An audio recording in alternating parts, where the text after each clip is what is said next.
your generation.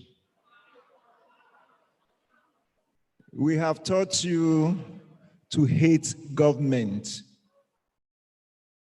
We have taught you to hate Nigeria. And that should not be the case. You have an opportunity to change the narrative. All we talk about, government government has not done this, government has not provided water, government has not provided electricity, government has not provided this, government has not even allowed us to move close to our wives. That is what our generation does. The entitlement mentality. Everything is about Mr. Government, forgetting that we are all government. That's not the way it should be. Government is about collective effort. Government is about all of us. And the opportunity that you've been given by this university is to change the narrative. You have to take the bull by the horn. I don't know how many of you are here, but you are definitely over 300. There is no way government can give even 1/3 of you jobs. It's just not possible. It doesn't happen anywhere in the world.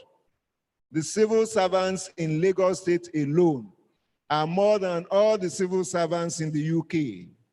So gone are those days. You have to take the bull by the horn, and this is a very good opportunity that you have been given by this university. Learn something, learn some skills, and take advantage of opportunities that are abound in the environment. In our own little way, this university has created a startup fund. It is just 200,000 naira, just 200,000 naira. But the woman who sells rice along the road, the woman who roasts barley along the road does not have 50,000 naira, yet she is able to make ends meet. Yet she tries to train her children. 200,000 naira may be small because people have access to free money. People are able to steal 2 million naira, 2 billion naira without qualms. 200,000 naira can go a long way in changing your life. Take advantage of it. This university has created that opportunity for our alumni.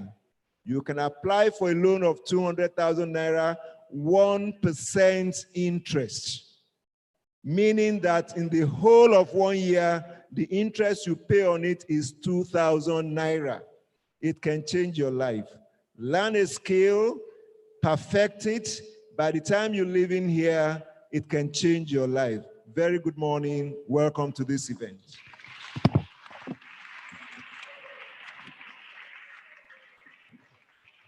We can do better for the Vice Chancellor. Please let us continue clapping till he gets to his seat.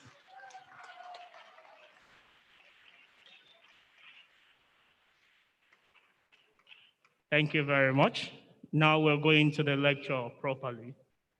But before I invite the guest lecturer, Honorable Yemi Lawal, I'll quickly invite Dr.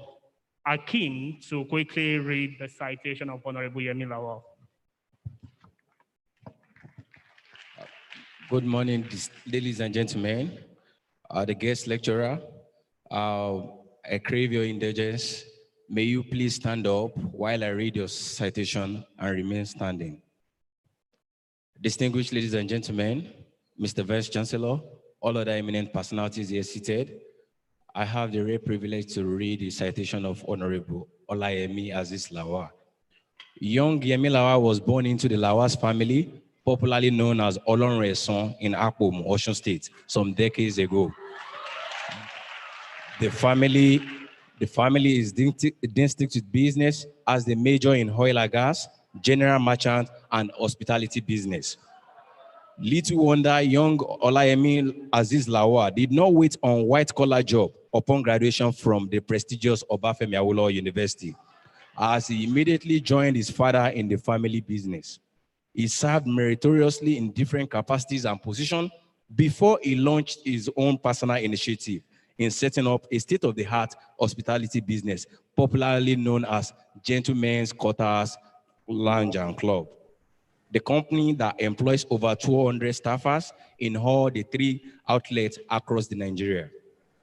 His foray into politics began when he was selected as the deputy governorship candidate to Senator Iola Omishore of SDP in the last gubernatorial election in Osun State.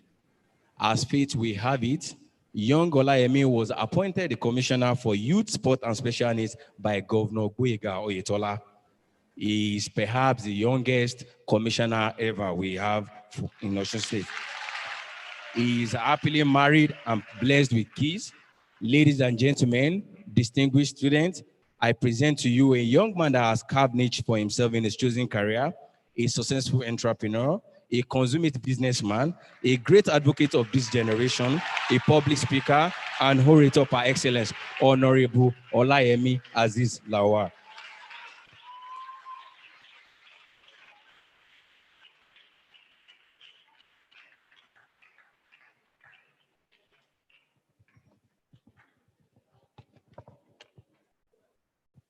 Thank you very much.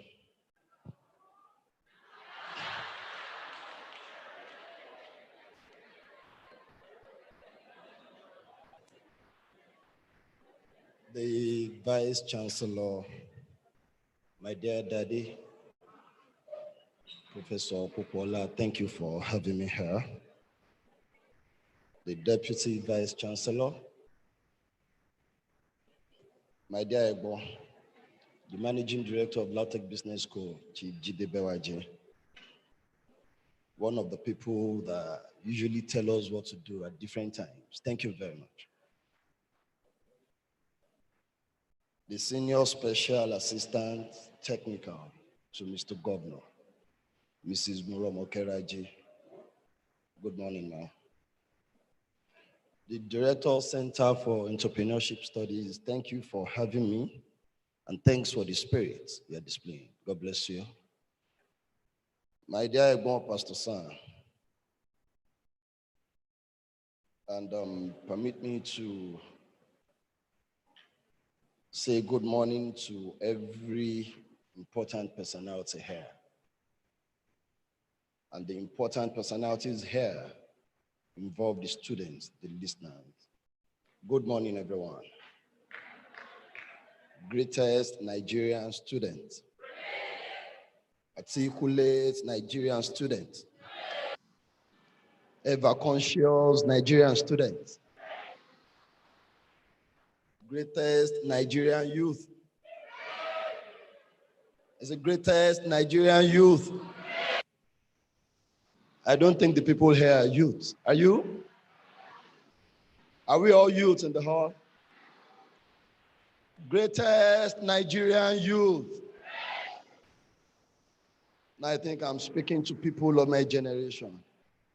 And that generation is the Sorosoke generation.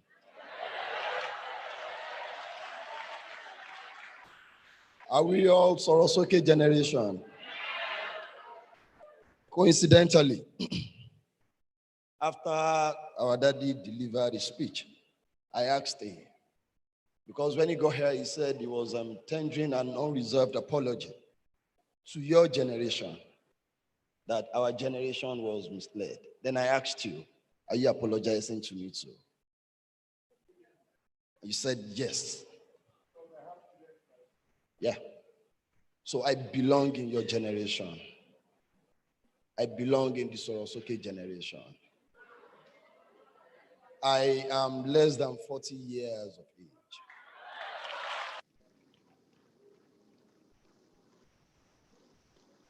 So I can tell you categorically that I belong in your generation. Whatever affects you, affects me. While I was growing up, I was made to believe that after graduating from school, the next thing I should do was to look for a job, for somebody that would be paying my salaries. But my story turned at some point. It was at that point I realized I don't have to be a salary earner to survive. the only thing I can do to survive was to solve problems. I don't know if Madam will tell us what exactly entrepreneurship represents. If there's anybody in the hall that can tell us the meaning of entrepreneur. What does it mean to be an entrepreneur? And what does it mean to be a successful entrepreneur? Do we have any definition for that? Can we have anybody?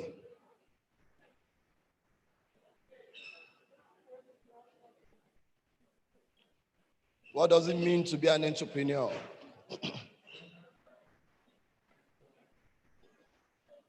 Anybody in the house? It comes with a price.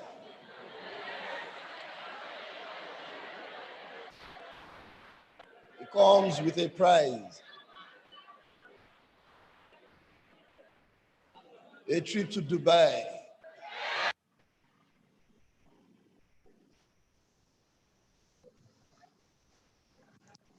So can we have anyone?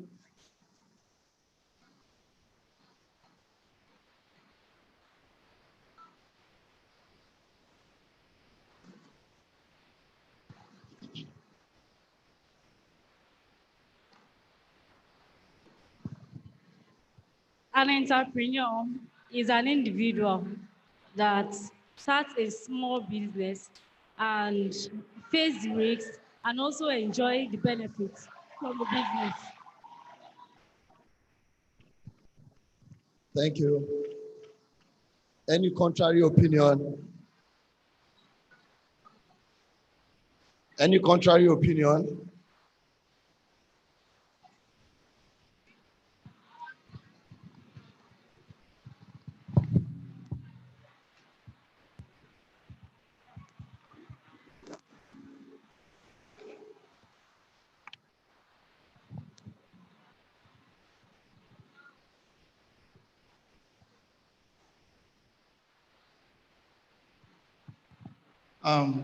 An entrepreneur is a person that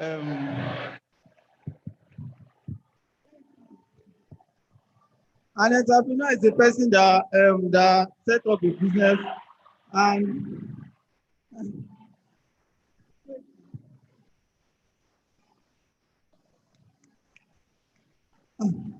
is a person that set up a business and hoping to get profit from it. Like he's risking the business and he's hoping to get profits. Thank you. Madam, I want to say you have done a very wonderful job on these people here. Don't worry, I'll ask another question. You have succeeded in telling us what an entrepreneur means.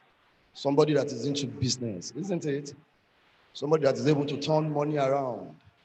Somebody that is able to generate profits, isn't it? What does it mean to be a success? What does it mean to be a success? Nobody wants to go to Dubai.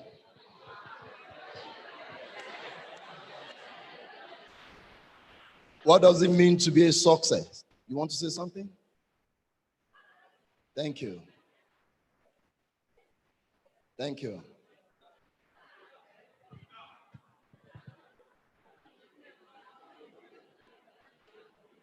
There's somebody here, please. There's somebody here, please.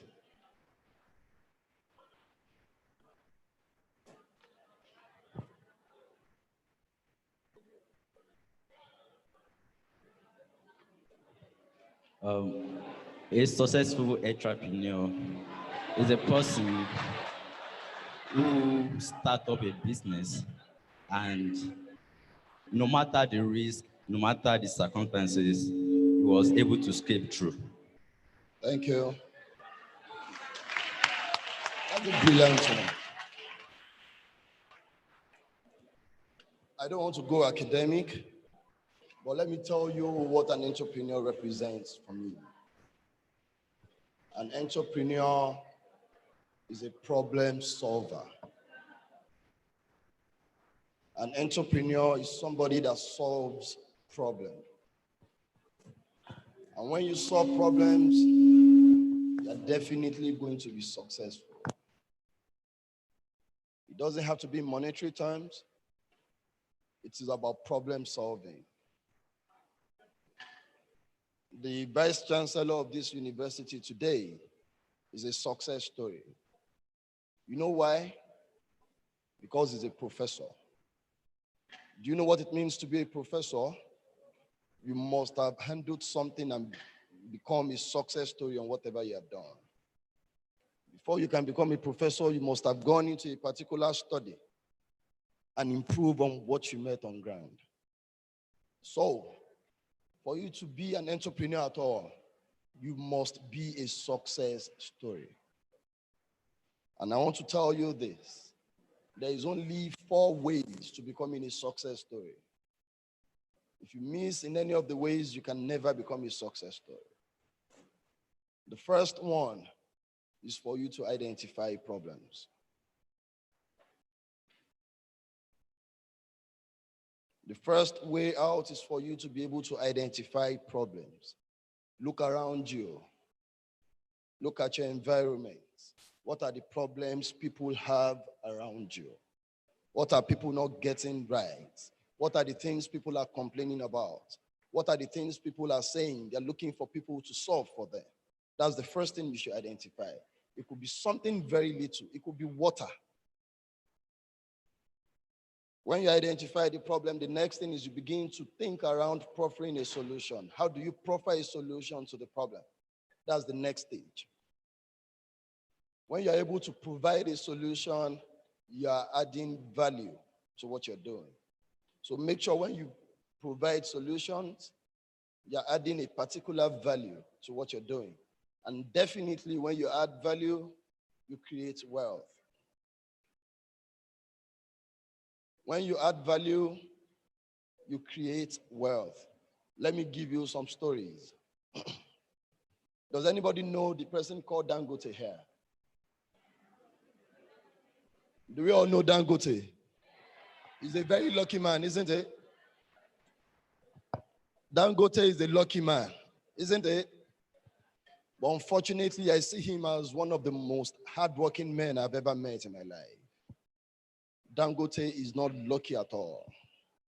The only thing Dangote does is to look around for problems. And that is why he will continue to be a very wealthy man. Dangote never asked you that he wanted to go into contracts. The first thing he started with was commodity trading. And commodity trading, he started with salt. How much is a Congo of salt? Maybe 100 naira or 2. As cheap as salt is, Dangote started from something very little. From salt, he graduated to sugar. There was a time there was so much campaign around iodized salt. He started from solving such problems. Today, Dangote is the biggest player in the cement industry because they identified a problem that the cement we use in Nigeria was imported. How can he start producing locally? Today, Dangote is building the biggest refinery in sub-Saharan Africa. He's solving another problem in petroleum industry. That is for a big player. There is somebody around your street, wherever you stay, that has been able to identify that you have groceries issues around your streets. While building his house, he decided to build a shop outside the house to sell as little as area, to sell as little as so clean for the people of the neighborhood. What has the person done? He has solved a problem. And that is what it means to think out of the box. That is what it means for you to be able to solve a problem. And when you solve such problems, you become a success story. Now, does anybody want to listen to my own story? Do we all know Akpomu? Does anybody know Akpomu here? Akpomu is very close to Ikire. I'm a local boy. I was born in Akpomu. I was born 3rd of June, 1982, at Catholic Hospital, Akpum, Okiola Akpum. I went to ADC Primary School, Akpum. I went to Ayedade Grammar School, Ikire. Then I went to Unity School, Ikire. From there, I went to Ladoke Akintola University, Ogbomoso, before I graduated from Obafemi Awolowo University, Ile-Ife. And there's this saying that Okawe learning, Orisha Lobu, Okuro Loko. All my life has been around Osun State. For everyone here, when you graduate, the next thing you want to do is to go to Lagos. When you want to serve, the next thing you want to do is go to Abuja. You want to become very big boys and girls. For me, that was not my story. I worked under my father as a motor boy. We used to deliver goods around. What kind of goods? Beer. From there, I became a motor boy to some trucks that would go and load petroleum products from wherever around Nigeria. But my story changed in 1996. What changed my story? There was need for us to cook at some point, and there was scarcity of kerosene. We had to go to a particular sawmill to pack sawdust. There is this pan that they use in molding the sawdust. We'll put a bottle in between, create some kind of hole, put some stick, and begin to cook. Then I realized, what if I look for a way I could get kerosene for the neighborhood? Then we begin to sell and make some money. And that was how my story changed in 1996. Then the family took the idea and we started selling kerosene. It was that kerosene that we started selling in 1996 that changed our story. And today I can say we are petroleum product dealers. Wow. It was through kerosene. Is anybody here ready to sell kerosene?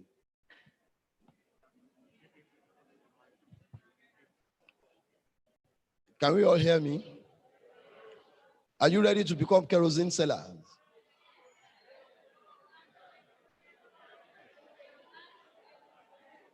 What did you say?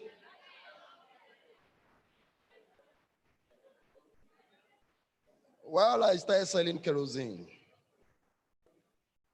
I'll go to Warri, I'll go everywhere to load kerosene and sell to Mama Yemi in the market. Then the idea came up that there was need for us to even have a gas station. I had a father who could drop the money, but there was nobody to run the business. As young as I was, I decided to take the bull by the horn. We started doing this, and I can say that I became a millionaire at 20 years of age.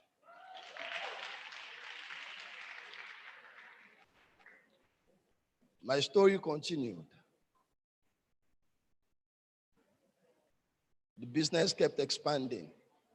Then at some point, we became saturated. We couldn't do better than we were doing. But I was hungry for more. At that point, I had relocated to Ibadan as a big boy, you know. I couldn't stay in Akpomu again. And there's something I like to do. I like to hang out a lot. Then I started hanging out somewhere around Basharon. That place, they usually close at 10 p.m. When they close at 10, I had no girlfriend. I had no wife at home. I never wanted to go home. I was always looking for somewhere to go. Then the few places available for me then, I didn't like the environment. Then I began to look around. Why don't we have somewhere comfortable around Bodija where I can hang out? And that was what birthed what we call GQ Lounge today. Does anybody know GQ Lounge? Does anybody know GQ Lounge? When we started the idea of GQ Lounge, naturally, nobody likes the idea of a club business. But I do tell people, what you need, what you want to do is to write a story. It is not just about what you're doing. It is about the value you are creating.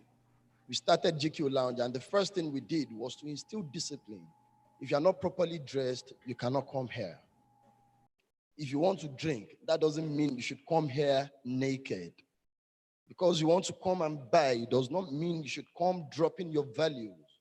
If you're not properly dressed, don't come here. And I can say and beat my chest today that GQ Lounge is the only lounge around here that parades disciplined hangers around people that hang out. What do they call them?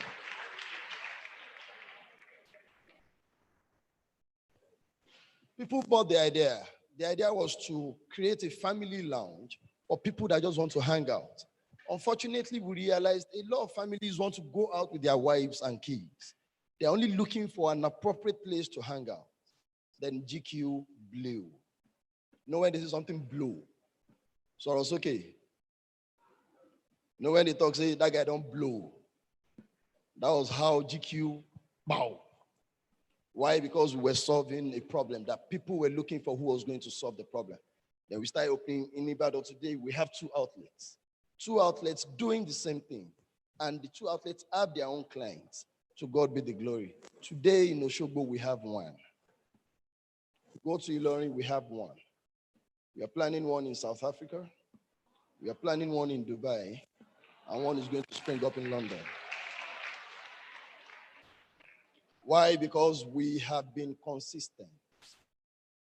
And that is the major thing you need to do as an entrepreneur. There must be consistency. Before you start any project, you must be clearly defined. Where are you going? You want to start manufacturing sanitizers. Who are your targets? What do you want to do with the sanitizers? Who do you want to sell to? When you get to a particular point, how are you going to add additional value? Where are you taking it to? Do you want to play small or you want to play big? And one thing I can tell you is you don't need so much money to start anything you want to do. What you need is that brilliant idea. While the VC was talking, he said they have 200,000 naira available for people to, for alumni, people that graduated from Osun State University, not for people like us, because he said he's going to come at 1%. And I would have loved to take 200,000 at 1%. And one thing I would have loved to do was to take in the name of my son, my daughters, my wife, myself, and everybody around me. So that at the end of the day, if I put everything together, it will be good enough to do something very big. 200,000 at 1%. That's fantastic. Thank you for that.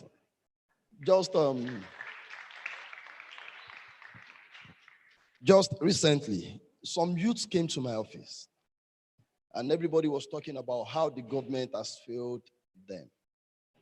Then there's a big question. Who is government? Because like the VC said while he was talking, their generation made us understand that government is responsible for everything. There are some people, when their wives fail to conceive, they blame it on the government. When they are unable to do things right at home, it is the government. Now the question is, who is the government? I'm equally standing before you, and I can tell you that the government has failed. So who is now the government? I'm a commissioner in this state. Abi? I'm living on the government. So who is the government? Who can tell me who the government is? Huh? We are the government. And what does it mean? We have all failed.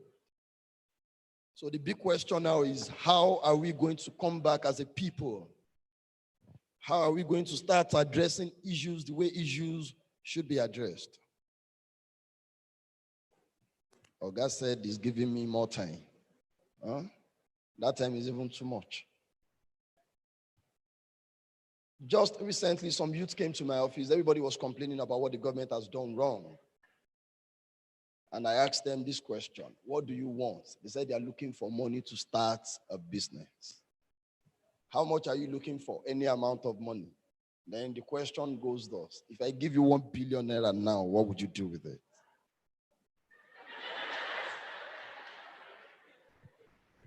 Does anybody want to tell us what they can do with 1 billion?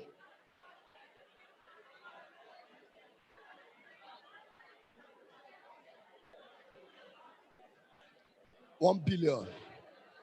Somebody should step out and tell us what they are going to do with $1 billion naira.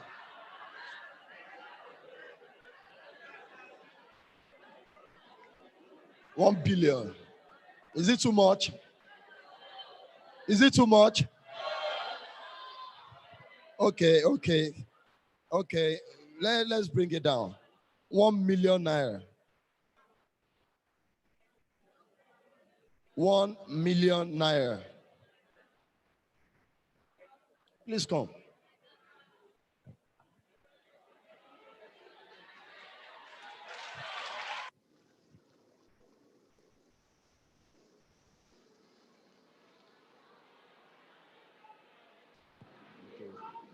All protocol are duly observed.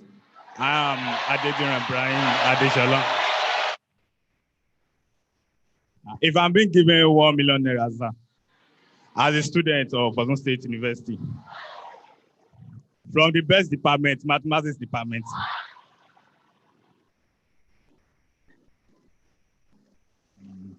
as a student, sir, the first thing I will do is that I will be in a business in which I've been practicing before and I have the experience. So I will collect a shop around the school area and employ a person, maybe male or female, that have an idea in calculation, in which in accountability, it will be okay in that. And I too will also supervise it. So in school area, there are some business I can do in which I can invest in buying sneakers and wares that I be selling for students, sir. And then it won't affect my academic at all. Thank you.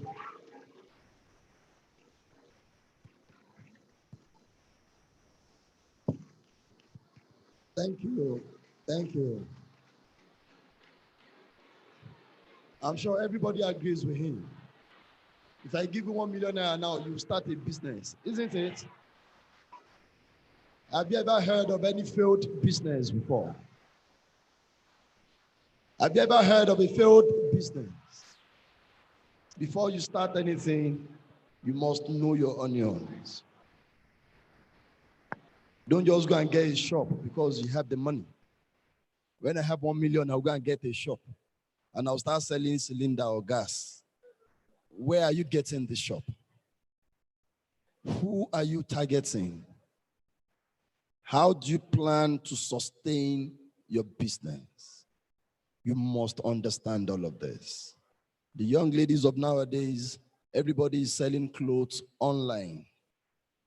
Everybody is into makeup.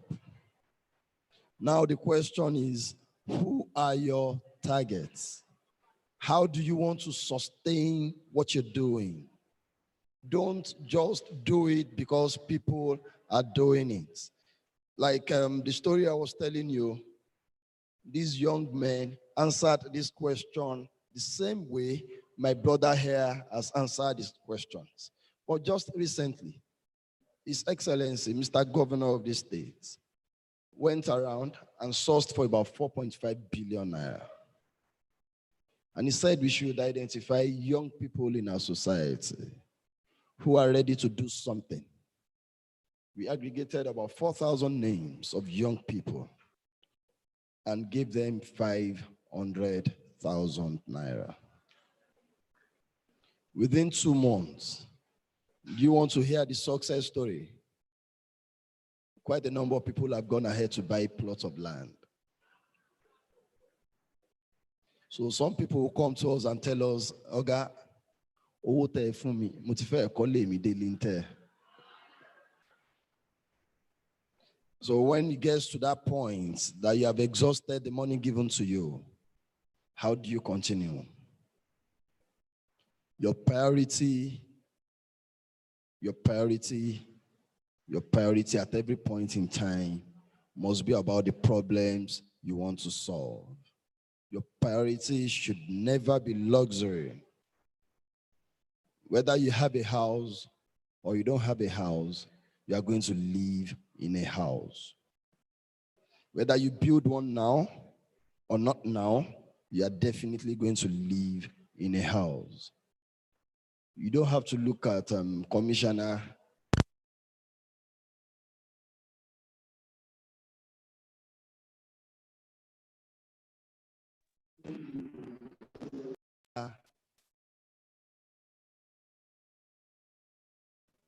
envy. Is a big man. But the thing is, I'm not ripe to drive a Prado yet. And we must learn as young men to live. Don't rush things. That's the only way through which you can become a success. You must take each step as you should take it. There is no way you find somebody that is running. The person definitely is going to pick up from a point. But if you wake up and you just want to start running, my dear brothers and sisters, you are going to crash. That's why you see young men of nowadays, they want to drive, students of this university, they want to drive the kind of car the vice chancellor is driving.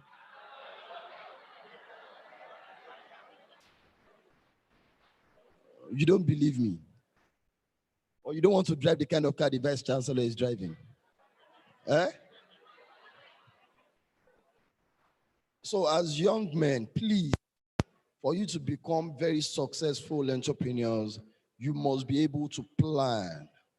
Do your layout. What are your interests? Everybody has a talent. Everybody has a talent. Everybody has something you like doing. That thing you enjoy doing is your talent. That thing that comes so easy for you is your talent. Identify the problems around your talent. Try to provide solutions around the problems. When you do this, you are going to add value. When you add value, wealth is naturally going to come. Whatever it is that you choose to do it well. Thank you. God bless you.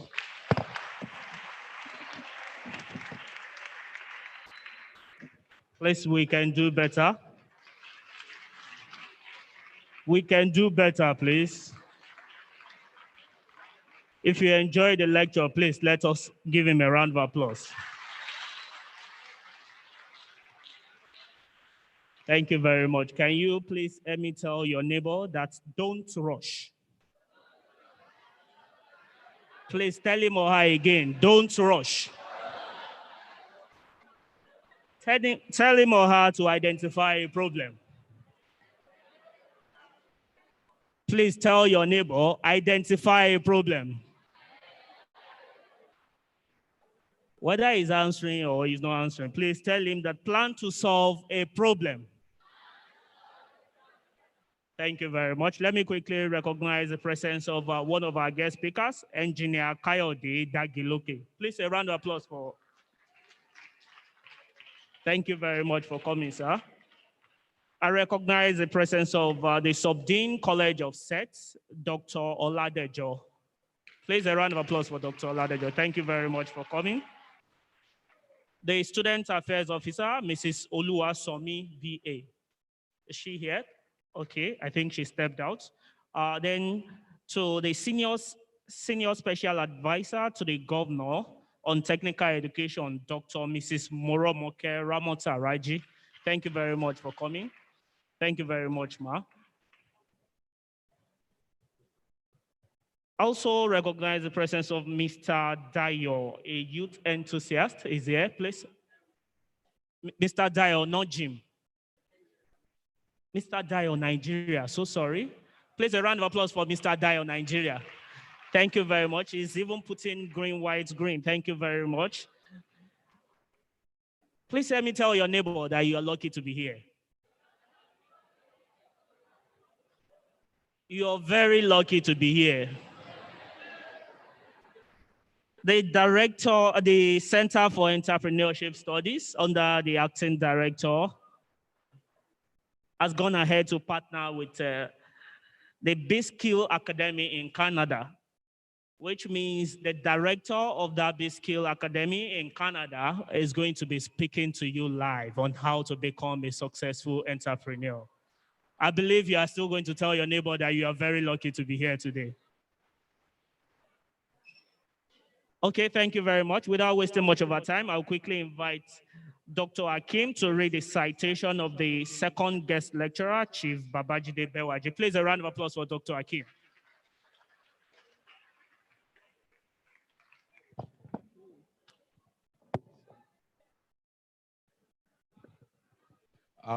Once again, I have the rare privilege to be here. I crave the indulgence of the next guest speaker, Chief Babajide Bewaji, to please stand up and remain standing while I read the citation. Chief Babajide Tokunbo Bewaji was born into the Bewaji's family in Here, Ijesha, in Osun State, some decades ago. Jide Bewaji is a successful banker who has risen through the ranks to become the regional bank head, United Bank of Africa, where he controlled over 5 states in the Southwest. His thirst for knowledge and success can be considered ardent, as he has proven himself in his choice of profession. Jide has worked with so many banks in various capacities and headship positions, to mention but a few: Guarantee Trust Bank, Intercontinental Bank, Oceanic Bank, Zenith Bank PLC, UBA, and to mention but a few. Jide did not rest on his oars as he ventured into business where he carved niche for himself. Bewaji is a successful businessman that specializes in the area of hospitality, agriculture, etc., etc. He is the CEO of Atlantis Hotels and Suites, Atlantis Civic Center, and is currently the managing director of Lautech Business School. He is happily married with kids. Ladies and gentlemen, I present to you a successful businessman, seasoned banker, an administrator par excellence, a philanthropist, Mr. Babajide Bewaji.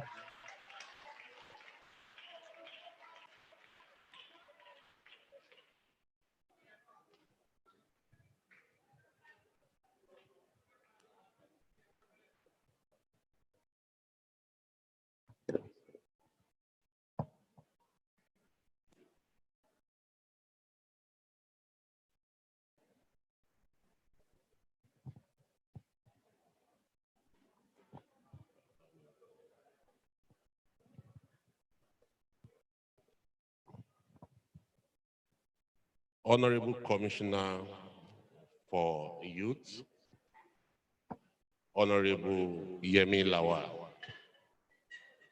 the Vice Chancellor,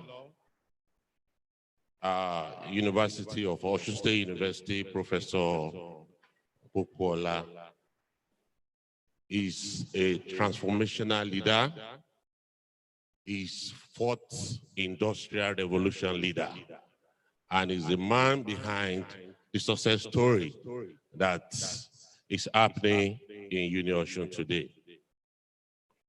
The Deputy Vice Chancellor, the up and doing Director of Entrepreneurship, Dr. Yusuf, my brother there, Mr. Kayode Dagiloke, the SSA to the Commissioner, the SSA on Technical Education, Pastor Sami Adodo, the General Manager, Sales and Consultancy, Lautech Business School, all those that are here that I've not mentioned, I extend my appreciation to you, and to the greatest of the greatest and the greatest of the greatest Nigerian students. I greet everybody here today. Today, I will be sharing about what it is to become a successful entrepreneur. I don't really have much to say because Engineer Honorable Yemilawa has done justice.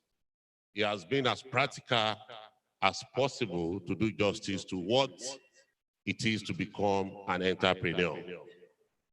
But let me say one thing very clearly this morning. I've never in my widest imagination thought that the management of this school has put so much in place for you to become economic liberators. Because of this fact, I want you to give a round of applause to the management of this school. If I heard it very well, the Vice Chancellor said he had made a provision of 200,000 loan to the alumni that are interested to go into business. Is that it, sir? This is very laudable. This is very laudable. I tell you, with 50,000 naira, you can move up the ladder to become a millionaire. Then we are talking about 200,000 naira here. You guys are very lucky.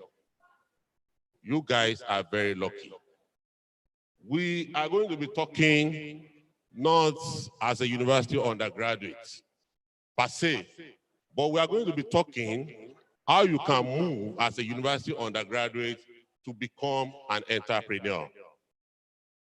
Let me say this to you. As much as it is very important to acquire university education, you should also know that university education is more of theoretical, hypothetical, and it is not most of the time directly useful to what the economic speaks. Yes, many a times you discover that if you don't pass through this university education, you might not be qualified to handle some responsibilities. You cannot be a professor if you don't pass through university education. But there is a secret I'm going to share with you today. As much as there's dignity in labor, as much as it is very important to go through university education, vocational education is equally very important. Because vocational education is more of practical and it is job specific. You acquire the skills you need to perform some certain roles. And without vocational education, without going through this, or most times technical education, you cannot become an entrepreneur. So now we'll be talking about this. I'll be taking you through this. Job, that is what everybody is aspiring to get when you are done with your university education. Yes, it's been mentioned here that we have our partner in Canada who is going to do a stimulation. And this stimulation we are talking about is going to do it pro bono to you. So you are very lucky to be here because this is the kind of training you get when you go to business schools in Harvard, Wharton, Queen, and like of others. And this is what you are going to pay millions of naira to acquire. But right here, free of charge, you are going to get that stimulation from Goldman, who is the CEO of B-Skill Academy in Canada. So you are very lucky to be part of this arrangement. I'll be, let's be looking at this thing. Yeah, skill acquisition and technical vocational education. I've spoken about it. What I'm trying to do here is to establish the nexus between technical education and vocational education and being an entrepreneur. Many a times, the line between going through a vocational training and become an entrepreneur is very thin. That is why you see a lot of people, they have gone for vocational training and they are still looking for a job. What are you really looking for? You have gone to acquire skill and you are still looking for a job. That is an area we want to talk about here today. what you have in you, you want to bring it out. And this is where the area of system thinking. I want to talk about system thinking. You might jot it down and then read further on it. System thinking is what defines a man. System thinking is where your choice in life is made. Whatever you are going to become in life, it is through the way you think. Whether you are going to become wealthy, whether you are going to become successful or wherever, lies in you. That is where the area of system thinking comes in.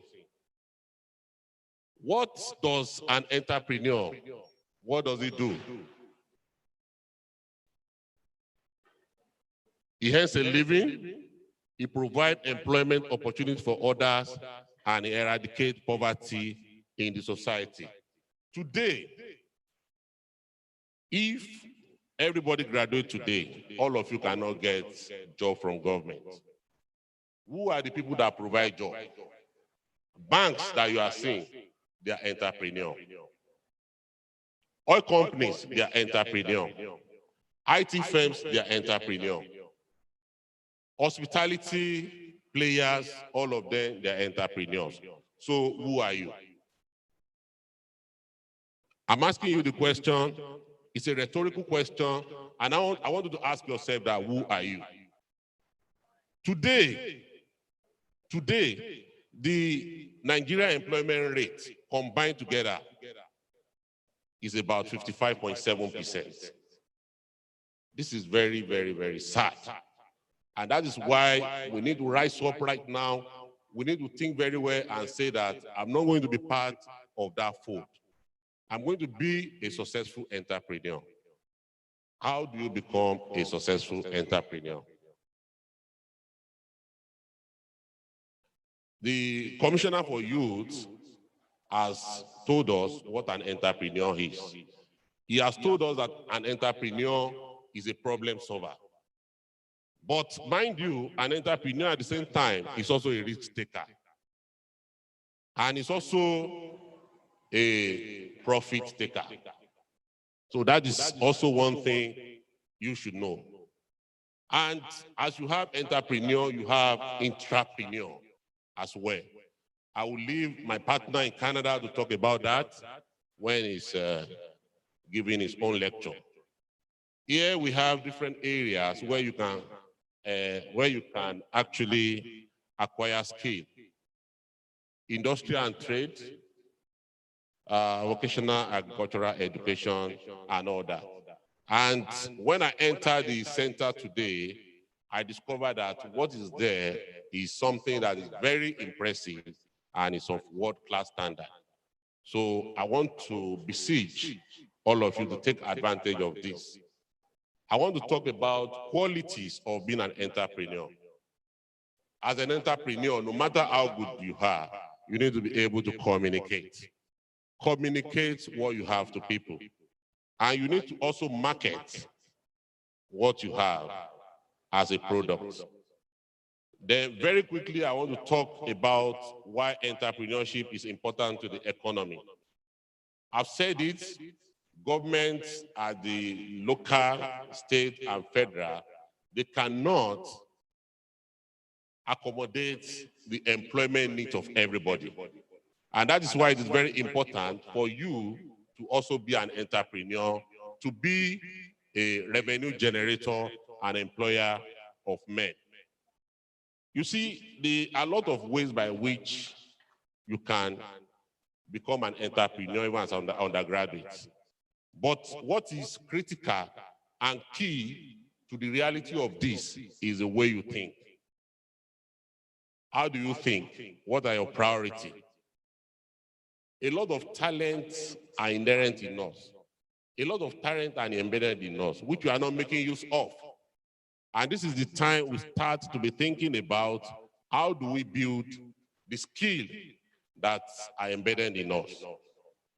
Then the question that most people ask is that I've acquired skill, I have a lot of initiative that I can actually come up with, but how do I get money to achieve or actualize this.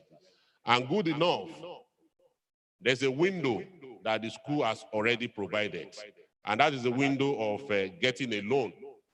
Then apart from that, there are other areas by which you can generate money to start a business. I'm going to leave some note with you so that you can go through it, because there is no time to talk about all I have here. But it's going to be very, very useful when you go through it after this lecture. Then let me talk about how you can raise funds to start a business. You can raise funds through bootstrapping. What this means is self-funding. That is basically what it means. Some people, they have a piggy bank that every day they have to put something there because they are already planning towards this kind of goal. So let us always have a focus. When you have a focus, that's when you start planning. So let us endeavor to start planning today for what we want to do tomorrow. Then crowdfunding is another area whereby you can raise funds. 10, 20 people, you can put money together or even more and start a business. If you have somebody that has an idea of business, and we know that if you give this money to this person, he is going to definitely turn the money over. So what we'll just be looking at is the returns on the investment. And with this, we can always generate revenue. Then angel investors. What angel investor means is this. There are some individuals that they have surplus cash that they are not using. But they know that if I give it to this young man that has ideas, he will turn the money over. I'll put the money as an angel investor. I'll give him money. He will do the business, and I will get my money with interest back. Then winning contest. This another window by which we can get money to run business. Winning contest, you will recall that especially during COVID-19, when it was at its peak, a lot of corporate bodies, they floated some contests, some competitions like essay and all that. And periodically, I know some banks like Access Bank, UBA, they have some contests like this that you write essay. And a number of people that have gotten like 1 million and plus, they have made use of this to start a very good business. And you can also get money from family and friends. You can get money from family and friends. And another area where you can get money to start business is through vendor financing. Let me explain this to you.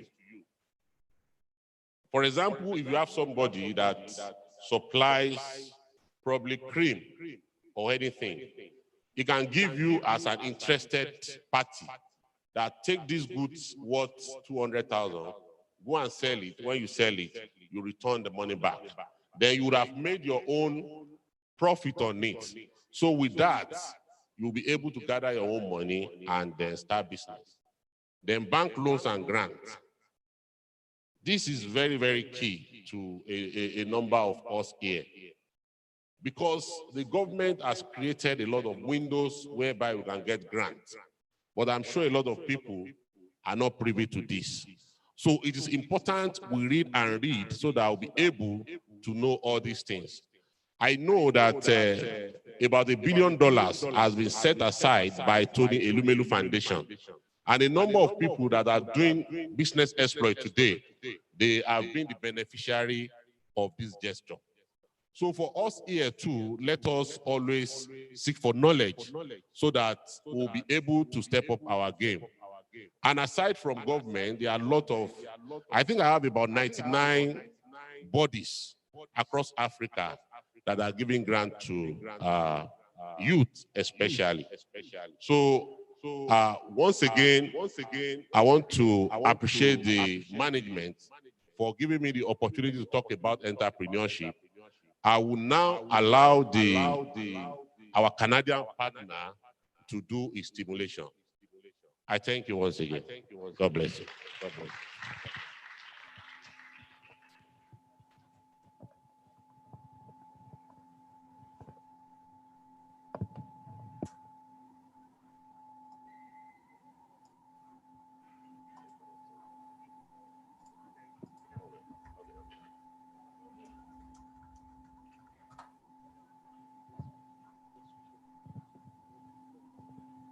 Thank you very much. Can we please appreciate Chief Babajide Bewaji once again?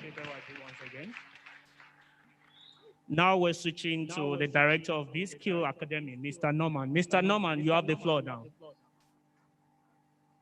Thank you so much. Please, can you help us switch to Mr. Norman, the director of this skill academy in Canada?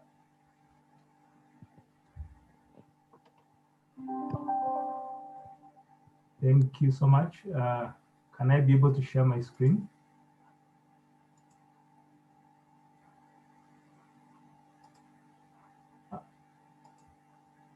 I would like to share my screen. Please, can you help us increase the volume a bit?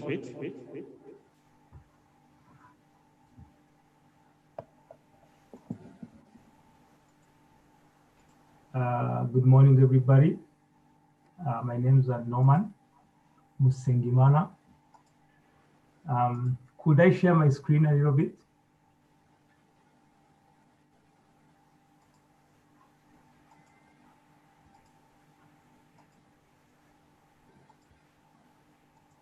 May I share my screen, please?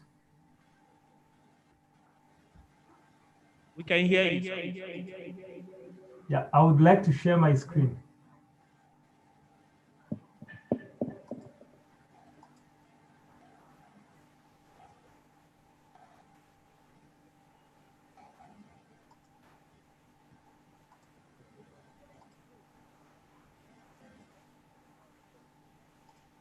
All right, thank you so much.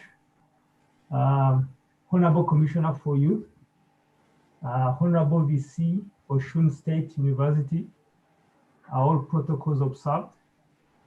I would like to take this opportunity to thank Babajide for giving us the opportunity to talk about the work we do and our partnership. My name is Norman. I'm Sengimana, and I was born in Rwanda.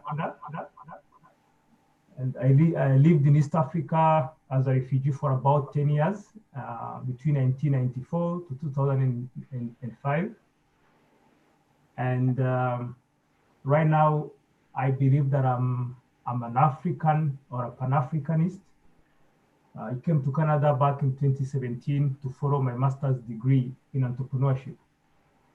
And as an African, as someone who has lived through some of the harshest times of my life during the war and the genocide in Rwanda, when I got here, I looked at the resources that are available in terms of entrepreneurship, and how universities and colleges here go about cultivating a culture of entrepreneurship in young people. And I decided that I'm not going to come back to Africa before I take every resource or opportunity that I see in these institutions. And so I looked at the African population, you look at the youth, probably I hear that Nigeria is about probably 60% or plus young people. When you look at those numbers and you look at the size of the economy, you look at the numbers of jobs that are required, you look at the number of graduates that are graduating every single year, you realize that it's almost impossible for the existing employers, for the government, for the NGOs to be the job creators of today. So if that is the case, then how do we go about solving the unemployment and the employment challenge faced by young graduates and recent graduates? That's how these skills came about. We were pretty much looking for a system that can create multiple entrepreneurs at a time, thousands, hundreds of thousands of entrepreneurs at a time. So I did these skills as part of my master's program at Queen's University. And after graduation, I pitched it as a project, and I was given $5,000 to start the project. And when I got the money, of course, I said, okay, where do I start from? What do I do? And we built an entrepreneurship system that has 3 different phases. One of the phases is the 11 courses that you have carefully designed from the entrepreneurship mindset. I think I had 2 of the previous speakers talk about it. The way we think, the way we perceive our environment, the way we believe our ability are being constrained by systems, by government. You hear a lot of people will be complaining, oh, the government doesn't do this, the government doesn't do this. But then you wake up tomorrow, you hear that there is someone who has gone in a country like Syria where there is war, and this person has suddenly made a lot of money. So if you cultivate a culture of entrepreneurship, a culture of probably having a mindset that is growth oriented, then you're not going to see all these constraints you're talking about. You're going to actually see opportunities that you can solve within that chaotic, busy, crazy environment where it's not very easy to identify probably what you should be doing. So I lived in Kenya for 10 years, and I was an undocumented immigrant. While in Kenya, I became a student leader and I was a foreigner. I started my first business printing t-shirts using the university's logo, the university that I went to. And I went to ask for permission to do that because I presented my case. I told the university that if I was able to print t-shirts using the university logos, I will put messages which can help brand the university and probably help the university have more students from different countries, from different backgrounds come to. I went to the Catholic University of Eastern Africa. So many people used to think that if you're not Catholic, then you can't go to that university. The moment I did that, the admission rose by 2,000 students. So the way we perceive who we are, the way we interpret the environment we are in, and the noise that we allow to come into who we are and what we want to achieve, will always distract what you want to achieve. So as young people, I always say, if you don't create the opportunity for you to fail, if you don't create the opportunity for you to try, if you don't create the opportunity for you to learn, then there is nobody who's going to create it for you, because there's nobody who's more energetic than you are. You have the energy, you have the skills, and you have the systems around you. Like Jido was saying, it's up to you to identify how to navigate that system. There is nobody who will do it for you, because there's nobody who understands your passion, what you care about, the things that drive you, and your vision. You are the best driver of your vision. So one of the course focuses on growth mindset, and we talk about fixed mindset and entrepreneurial mindset, and how those types of mindsets can limit you or open opportunities for you. Then we have a course on team building, on ideation, intellectual property, how to identify the first client, how to identify the characteristics of that first client, and then map it over a larger population and identify many clients like that person. Then go into costing and financial modeling, talk about probably some people don't really want to establish businesses that sell products. They want to probably set up like consulting boutiques. We have a course on that. And then we talk about business modeling and how to pitch and the relationship between pitching and storytelling.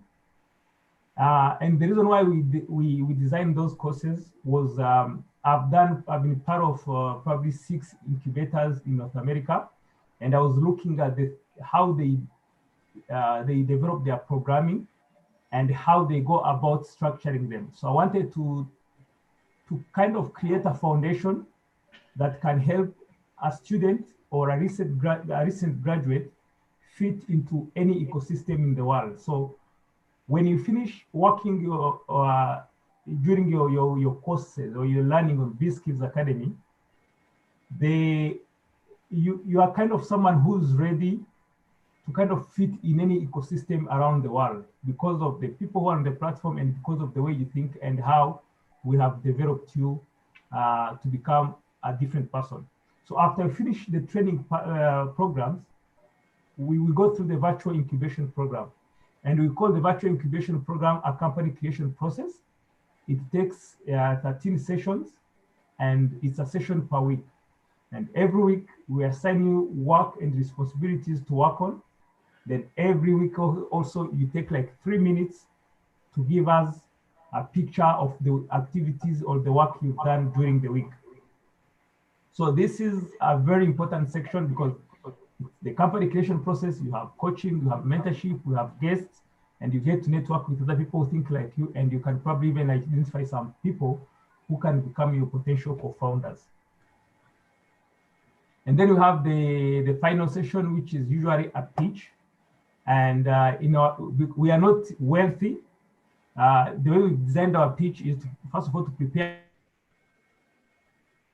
people to kind of be ready to pitch to anywhere they go, to have the confidence to be able to pitch wherever they go. But also, what you want them to do is we want to motivate them a little bit. We give them like the highest price is about 1,000 Canadian dollars, and then 750, and then 500 Canadian dollars, and then 2,500, $250. So it's not like a pitch that is designed to give you the money that you need to succeed, but it's a pitch that can probably help you do one thing. You can validate your product. You can validate a couple of assumptions around the ideas that you have. You can probably develop your minimum viable product and maybe pilot it or test it. And so a lot of speakers before spoke about money, and money is a real challenge. But money has never, the world has never lacked money. There is enough money probably for everyone to do what they want to do. But how do you unlock the potential of accessing that money? Is by preparing yourself, is by being ready for that money.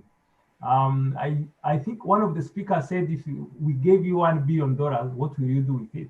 If you're not prepared, you will go and do probably what you're seeing people around you do, what your friends do. But if you had that money and you had a plan and you had a vision and you had mentorship, guidance, I can guarantee you that that money will take you very far, and you can probably become the next community change agent in your community, or even at an African context, or even at a global context. Because very good ideas, ready entrepreneurs will be able to get the money, whether it's within Nigeria. We have had stories of people who are getting, I think like 2 weeks ago, there is a Nigerian company that might have raised 13 million US dollars. These stories are there, and these stories are not fake. These stories are true. When you are ready, people who have money will be looking for you. There are people who have money, who have made enough money, who are looking for the right people to invest in. So if you prepare very well, we believe that what we are doing as BizSkills, we are creating a virtual venture studio. And this is an environment where we kind of channel everybody who has gone through our system, whom we believe has finished all the programs that we have designed, and we believe that we know these people, and therefore we can give them a bit of exposure to either the diaspora community or to some of our partners that we have here in Canada, and the partnerships we're building in many more areas around the world. So when we talk about technical education, for me, I have never done anything to do with technical education, but I've had opportunities to interact, to train people who have done technical education. And when I look at technical education and compare it to what I did as a business graduate, I find technical education is something that I consider to like any applied engineering program. And the reason why I say that is because when you do a technical education program, you graduate with a specific skill set. Like if you are a carpenter, you can walk outside the school today, and tomorrow you start doing something if you have the idea, if you have the resources, and if you are ready to do that, and if that's the journey you have chosen to do. But if I do a business degree, I'm not very good at probably marketing. I'm not very good at probably selling. I'm not very, like you are an average of very many things, but none of them is practical. All of them are theory. So when you look at all the successful entrepreneurs today, probably let's look at the West, like in the US, most of them are engineers who did just as probably a 1 year, a 2 months, a 3 months degree or program or certification in business. So if you do technical education, I can guarantee you that you are one of the people who should not be probably looking for employment as an alternative or as a first alternative. I think it can be second, third, fourth. But in the current environment, I think you can be able to go out there and create your own probably new venture or partner with some of your classmates, create an association, create a cooperative, like try to come up with creative way to take that skill set that you have and develop something that you can start from. In most cases, what we need is not really to start up in the sky, is to start small where we are with the capacity we have within our own rights, and then try to identify opportunities to scale what we are doing to the next level. So if you look at what you're doing as business, when I was in Rwanda, I was training 10 people, 20 people, 5 people doing business planning, consulting. Then I started doing it in East Africa, in Kenya, South Sudan, Tanzania, Uganda, Burundi. And then when I had, because I was in that business, line of business, I kept thinking like, how can I improve this? How can I improve this? How can I probably train 100 people in one room? And one day I got an opportunity to train about 50 people in one room. And I realized it's impossible. It's very, very difficult to control those people because I used to do training programs where everyone finishes with a business plan in 4 days. So I realized that if I want to do 100 people, 1,000 people, probably I need to think of using systems that can help me to be able to do that. And that's how the idea of these skills came. But if I was not working in that space, if I was not doing training even that one person, those 5 people, those 10 people, those 30 people, the idea of these skills could have not come from heaven and landed on me. The idea landed on me because that was my thinking line, that was the business I was involved in, and that's what I was thinking of. How can I scale this? How can I improve this? So if you graduate and you've done probably some, let's say, motor vehicle wiring, and you just start maybe in front of your home, I can guarantee you that after 3 months, you'll be, if you're seeing money in that area or in that business, you'll be thinking, how can I actually have my own workshop, probably in the middle of, is it Osun State or in the capital city of Osun State. So you really, the biggest challenge is when can I start? How can I start? And if you can really get the opportunity to start, then you are really going to go far. So at the bottom of my screen, you are seeing 3 pictures. The guy on the left, he's a Ugandan student in Uganda Christian University, and he has just created a couple of products. And right now we are going through the patenting process of one of his products. But he has some mayonnaise, some organic mayonnaise in his hand that he's selling. Now the picture in the middle is a Nigerian recent graduate from, I think, Ibadan University, who did our incubation, and she pitched one of her solutions in Canada, and she got $5,000. The guys on the right, Teacher Tools, they pitched, I think, 2 weeks ago. They have just won $2,000 in Canada. So once you work with us, once you go through our system, we try to open the doors to our strategic partners. And so just to wind up, this is about entrepreneurship and intrapreneurship. We all know Steve Wozniak. He was working with Steve Jobs, but he was never the figure we know on TV and everywhere we hear about Apple TV or iPhone or all of this type of stuff they're doing. He was the engine behind the creativity and the technology they developed. That's entrepreneurship. You have a skill set.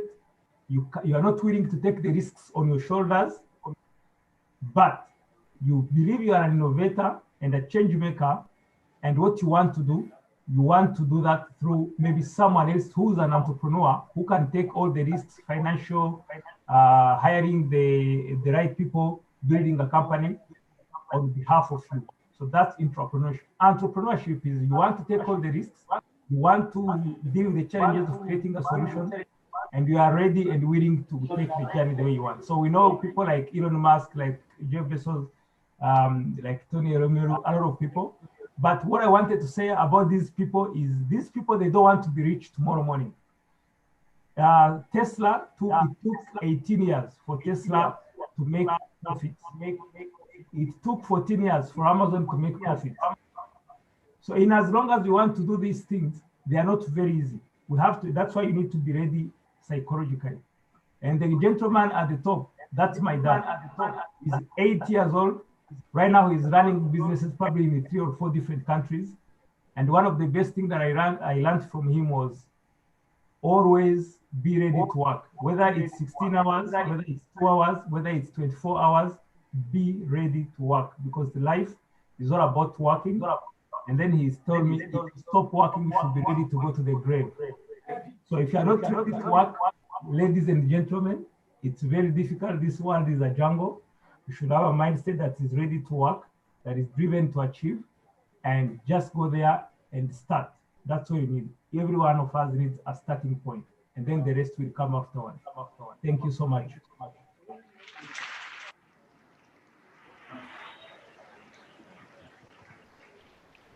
Thank you very much, Mr. Norman. Can we please appreciate Mr. Norman once again?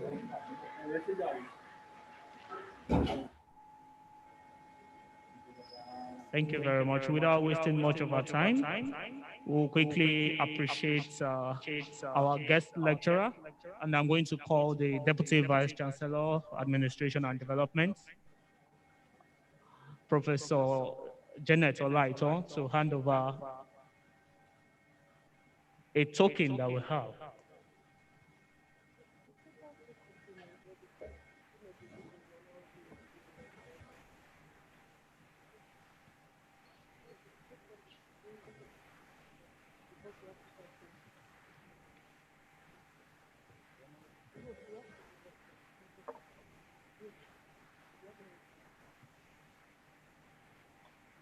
Thank you very much. I will quickly invite the Deputy Vice Chancellor, Administration and Development, to hand over the token that we have to the Honorable Commissioner for Youth and Sports, Honorable Yemi Lawal. Please a round of applause for our DVC.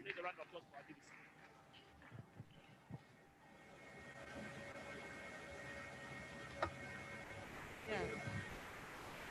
Sir, in UNIOSUN, we always love to learn more. And this is a special day because we have our students here to start learning. And I believe that the lecture you've given so far will build so many lives, and it is a background or a kind of foundation that they are going to build on. So just to appreciate your coming and the lecture you have given to us, you deserve more than this, but it's just a token of love to say thank you. God bless you. We appreciate you.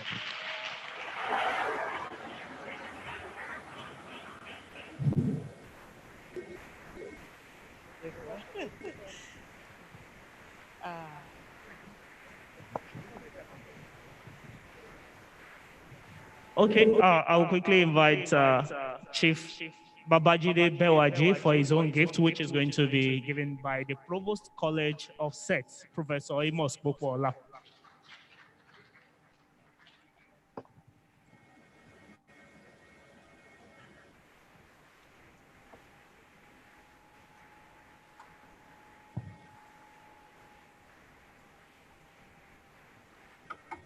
On behalf of the Council, Senate, Management, staff, and students of this university, on behalf of my Vice Chancellor, we want to thank you for giving us a resourceful lecture on how to become a successful entrepreneur.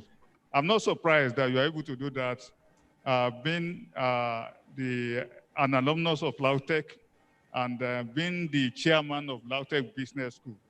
It's a great pleasure to have you here. So we want to thank you, sir, for that lecture. God bless you, sir. Thank you very much. We're still continuing the program, but we'll quickly take a short photograph session. The people on the high table outside.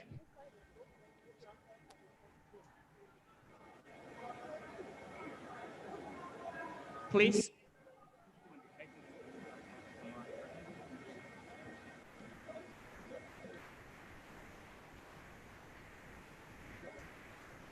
So please, the people on the high table, please can you step aside for the photograph session?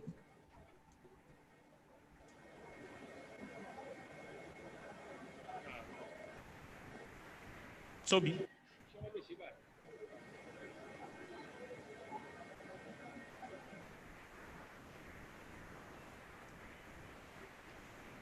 Is the student union president, is he here? Muhyiddin.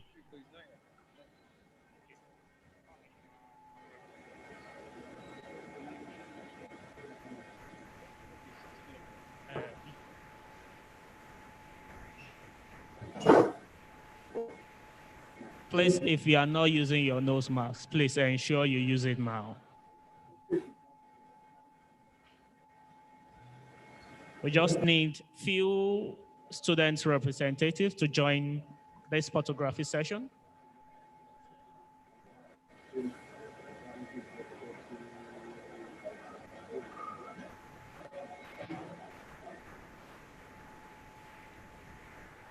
Please come to the back here.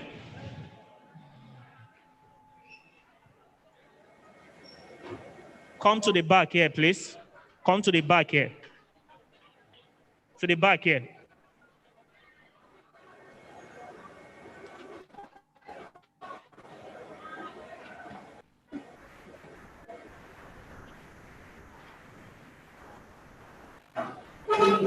Please, can you adjust to this side? Hello? Adjust, please.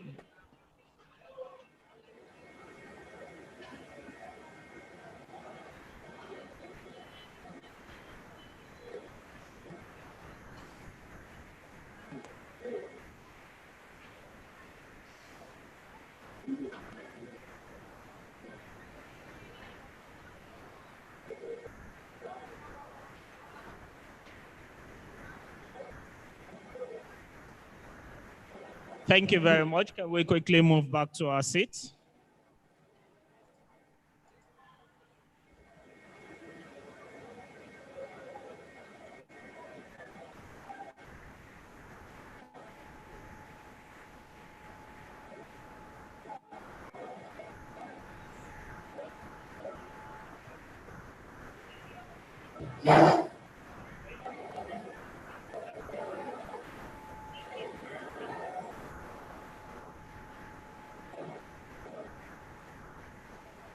Greatest Nigeria student.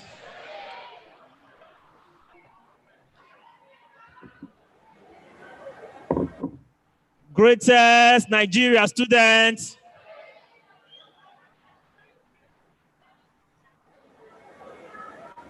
Please let me ask your neighbor that, are you tired?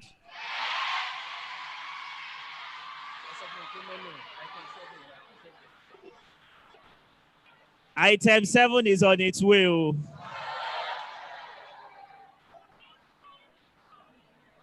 You can ask your neighbor, do you want item 7? He's saying no.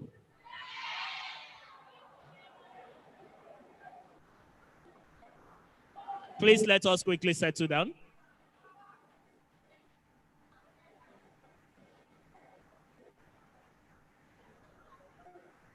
Let us quickly settle down.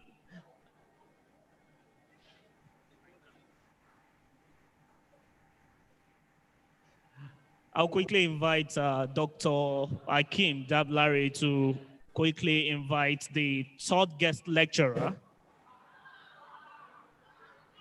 which is the last lecture here. It's an opportunity.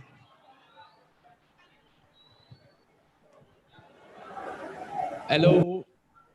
Before I proceed with the brief profile, I want to plead with you that the item 7 will be coming soon. Why, during the course of the lecture, we are so sure of that. So please let us comport ourselves.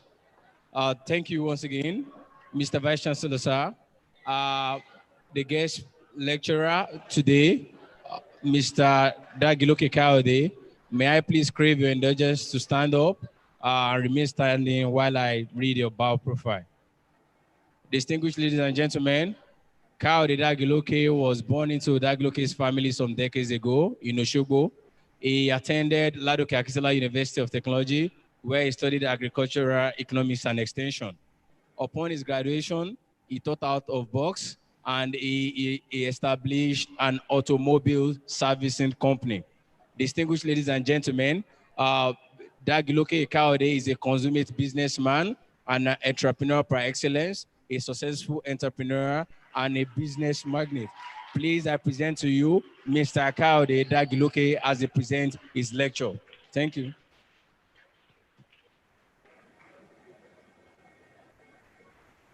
Yes, thank you.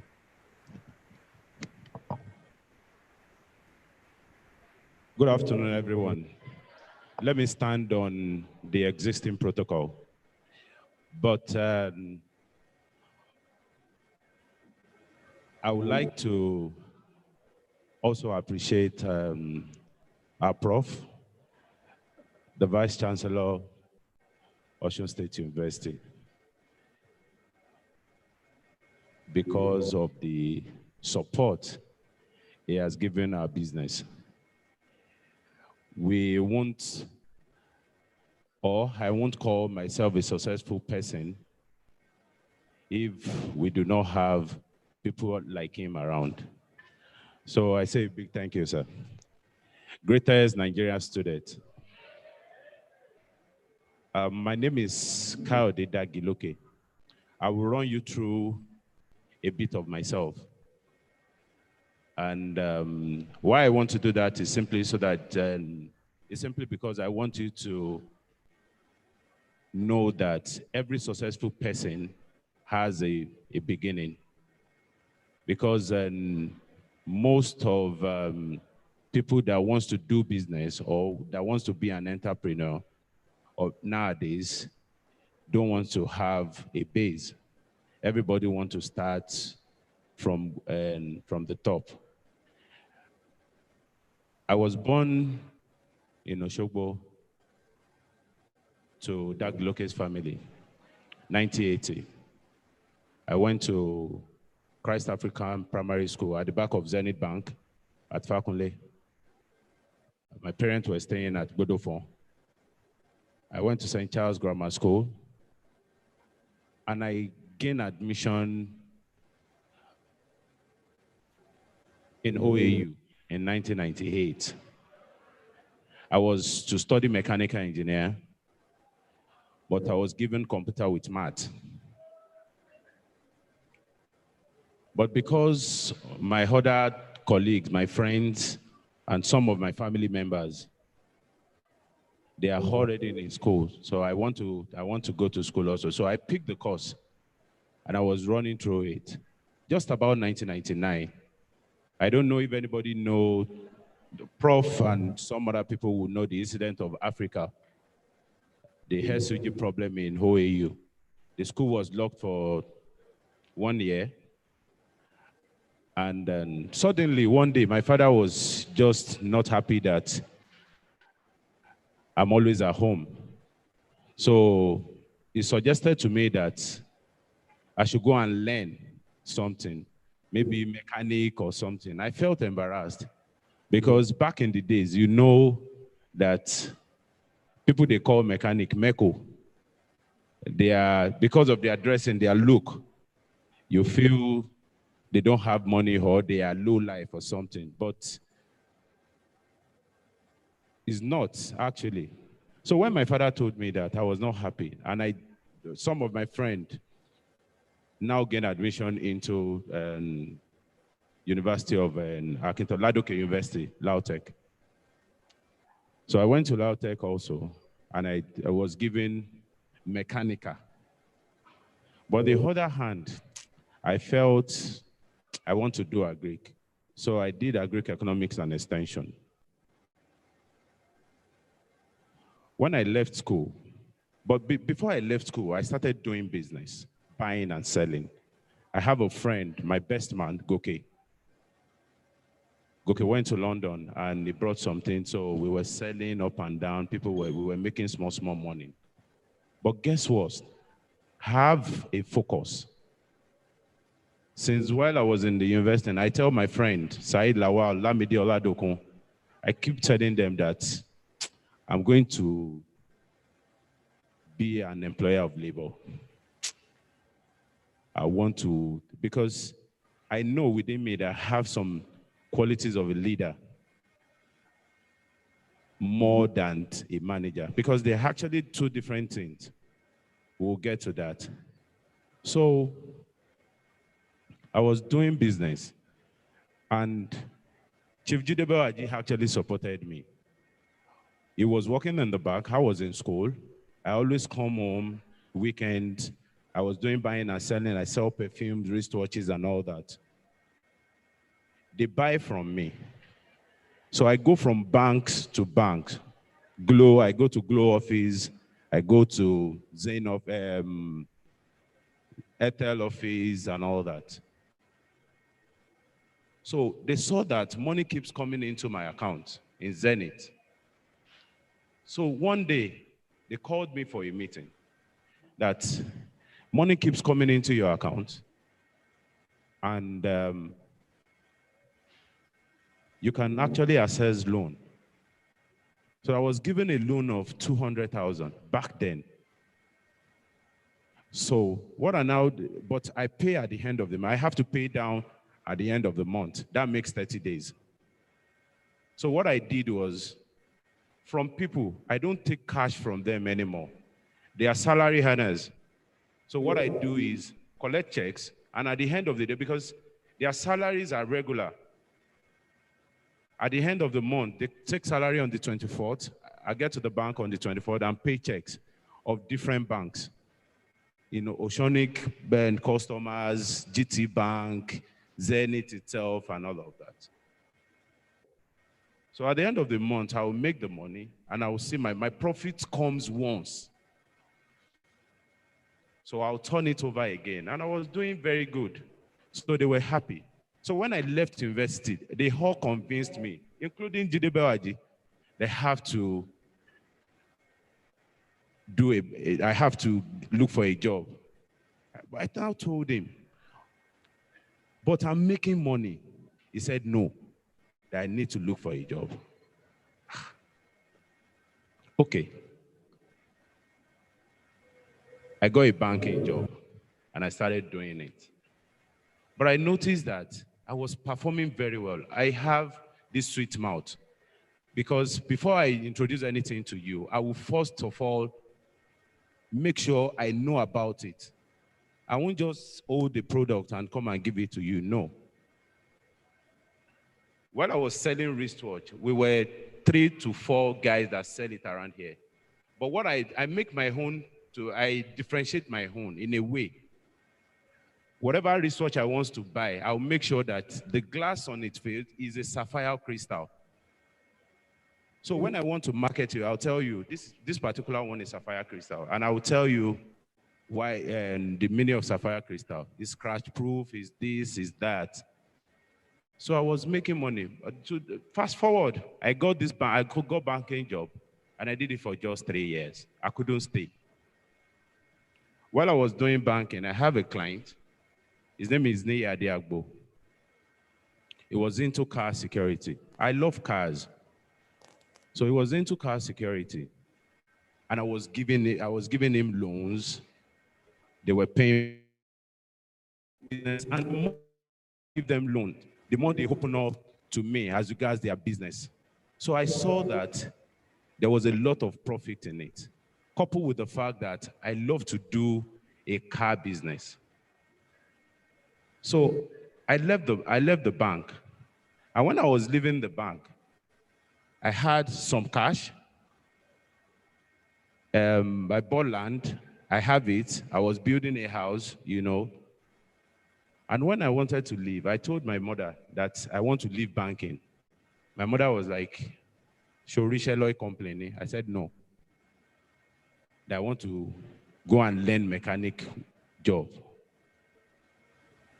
She didn't, she was just like, maybe I was drunk or something. So the following morning, my father, my mom, and my dad, they came to my house, 5 a.m.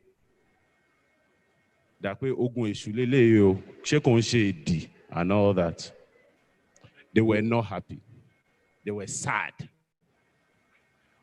But I told them that all I need from them is just prayers and support.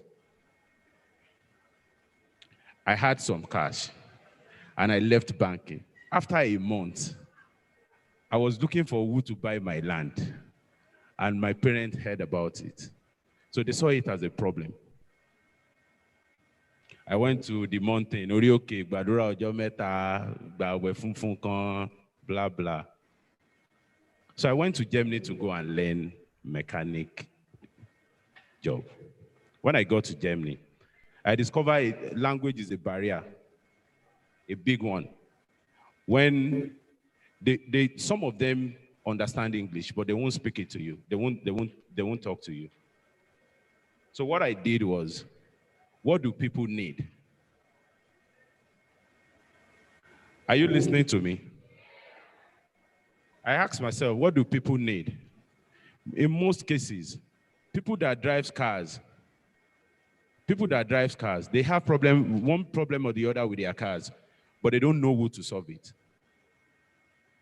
Back then, you notice that our parents, even when the engine has a problem, they take it to one particular person.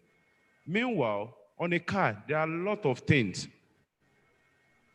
There are a lot of people that attend to cars. We have technician, people they call rewire. They do electrical on the car.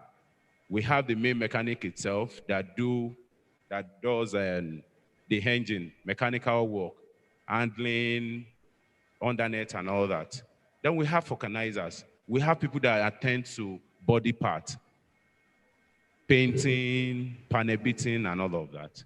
But if you can remember, back then, our parents take all their mechanical problems to one person. So I just thought within myself that it's better I learn how to diagnose cars, coupled with the fact that I want to start a tracking business. And about the tracking business, I went further, more than my friend that was doing it. I discovered that all car keys are coded keys. There are some chips in it that when they steal a car, the thieves, and you shut it down with the tracking device in it, the thief will take the key away, isn't it? And you discover that you cannot even move the car until you get a towing vehicle or get somebody to help to sort it out.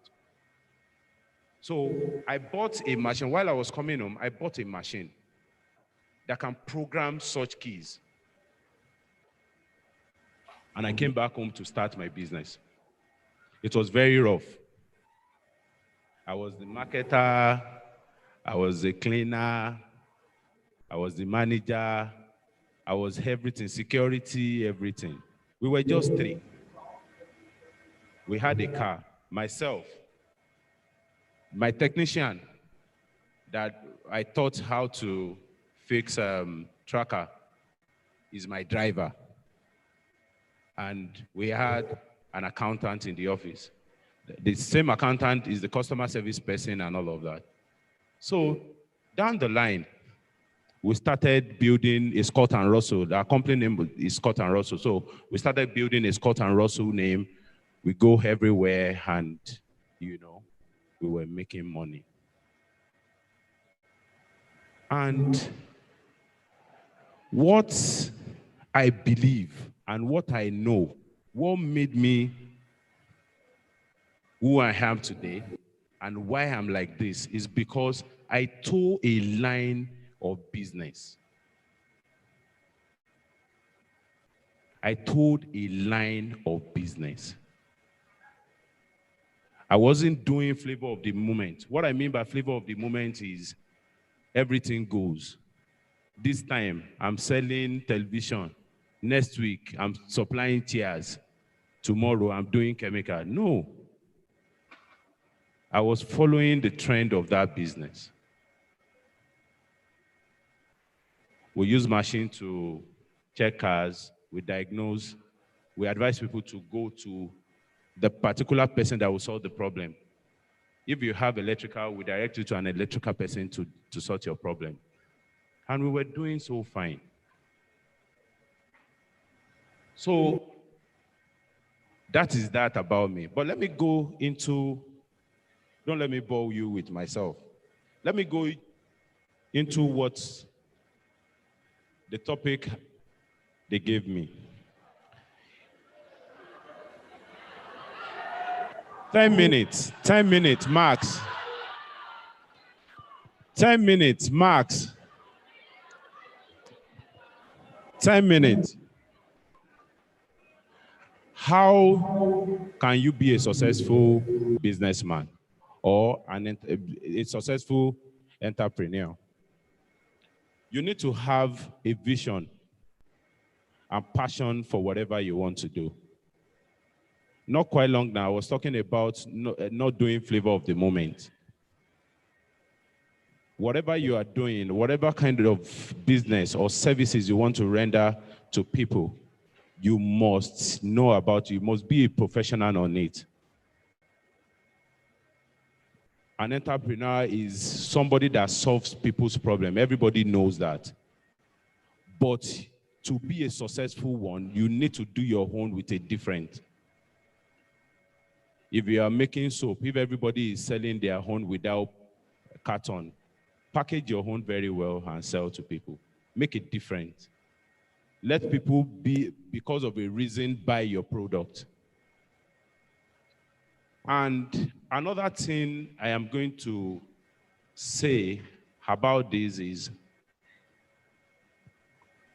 when you are trying to package your product, make sure there is a name for it so that you have a trade name. Don't just do business because you have to do it. When you talk to young people of nowadays, everybody wants to stand on his or her own. You want to be an entrepreneur, but do you really know what it entails? Do you even know how many type of business, how many types of an entrepreneur do we have? We have small scale business, we have large scale, we have social entrepreneur, but everybody wants to start big. Nobody wants to grow from a level to another, which will not make one successful. Because if you look at, you want to start a business that has not been generating money, and you have a lot of overhead, and you are not generating a lot of money, it becomes a problem for you along the line. Do you understand what I'm saying? Are we sleeping?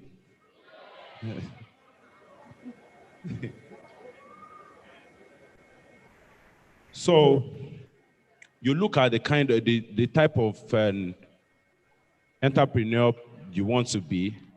You start small, then you grow big. You start small, then you grow big. And there are characteristics or things we need to do, things we need to check as an entrepreneur. As a successful entrepreneur, you must take risk. You must take risk. If you are a risk taker, you make more money. You risk. In Yoruba, they say, "Enito mojo kulo mojo wo." It's because they take risk. They invest in the business. Very well. Then number two, learn from the best. The kind of business you are doing, the kind of, even in business industry, you look at the best person and you learn from the person. Read stories about them. Check out their experiences and all of that. Then inspire people around you. There is no how you be an entrepreneur and you won't have people that works for you. Inspire them. Get close to them. Get very close to them. Know about them. Be a leader. Then always be ambitious, but don't be fraudulent. Because when you are trying to be ambitious, so many things comes up. There are some things you want to do. There are some deals that will be beyond you. You need to check yourself. You need to be careful so that you don't burn your fingers. Then also, the fact that this is where I'm actually going to. The fact that you are a business, that you are a successful entrepreneur doesn't mean you won't have downtime. And this one has to do with a lot of people and young people like you coming up. We need to be patient. When we are starting a business, when we want to do a business, we need to be focused and be patient about it. We need to be patient. Because if we are not patient, you will just notice that you do the business in 6 months and you are doing another one. And when that one is out, the first one you are doing, it will be when that particular one supposed to be growing. That is when you leave that and you start doing another one. If you sell food, and everybody knows that it's food you sell, when people want to think, they want to eat, they think about you. People mention your name to them. Oh, she call anybody. It's because everybody knows what you are doing. They know that's your business and they know you do it very well. And the other time I spoke about inspire others. As an entrepreneur, we need to partner with people. Because the challenges we are facing now is we don't want to partner with people. We don't want to entrust things in care of people. You need to. The fact that somebody chose for you, that doesn't mean that is wrong, that is not correct. You need to give people capacity to also think for you and advise you. But don't take low advice. You can't be an MD of a company for 5 years, and you need advice on a particular business decision. You need an advice, and you go to an entry-level person in the bank to ask for advice. You need people that has the experience of that particular situation to advise you. Don't just take advice. And it's not that you won't have challenges. Like I said, you will have challenges, but you need a lot of patience to sort it out. Challenges don't kill. Do you understand what I'm saying? Challenges don't kill. So what I'm saying now, what I'm telling us is, if we want to be an entrepreneur, we need to be focused. We need to have passion for whatever we are doing. If you want to sell water, sell it differently. I was talking to a gas seller like 3 days ago, and I told the person, you are selling gas. Why don't you create a WhatsApp group for all your clients and let them know that immediately you need a gas, we can deliver at your doorstep. All you need to do is just drop a message on this WhatsApp group. You are the one adding everybody, so you keep adding people. And before you even know it, other businesses will grow from that WhatsApp group. So he has started that yesterday, and he noticed that the sales is even different between Friday morning and today. Now, while I was coming to UNIOSUN, he called me and he was asking which one can he buy. He's looking at buying Keke Napep or to buy a Korope because of delivery. And I told him, you need to think big. You look at a Korope. Your shop is around Technical. What if you have 3-4 clients on a Sunday to deliver to? So one of them is staying, if one is staying at Aberi, one is staying at Dada Estate, another one is staying at Ede. What do you do with a Keke Napep? A Keke Napep won't carry 3 cylinders. And you need to also be time conscious. So you need to buy a Korokwe so that you can drop the one at Dada Estate, then proceed to Abere, then go to Ede, then your business is done. So now is doing a different business, which is the same. Unlike before, they have to sit down in the shop, they will expect everybody to come and buy gas meat, ton, and all that. I know a lot of us can confirm that there are times that you will be cooking. Tiga said the matter. If you have to go and buy at your junction from your house, maybe like 1,000 meters away from your house, and somebody is 3,000 meters away from you that can deliver to you, you would rather buy from the person because you are not living what you are cooking. That is what I mean by doing your own business differently. And there is no how you do all of the hard work we set in.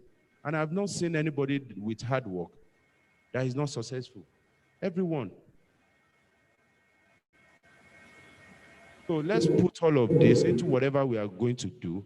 Let's be focused, then let's have passion for what we do. Thank you. Good afternoon.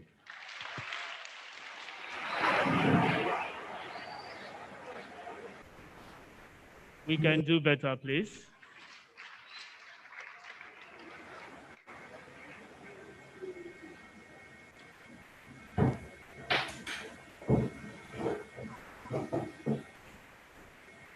Please, let me tell the person sitting beside you that be patient. Tell the person that item 7 is on the way. All right, thank you very much. We really appreciate the last guest speaker, Engineer Kayode Dagiloke. I will quickly invite the Provost College of SET to hand over the token that we have for him, as I invite Dr. Anifowoshe also to be on standby for the vote of thanks. The Provost.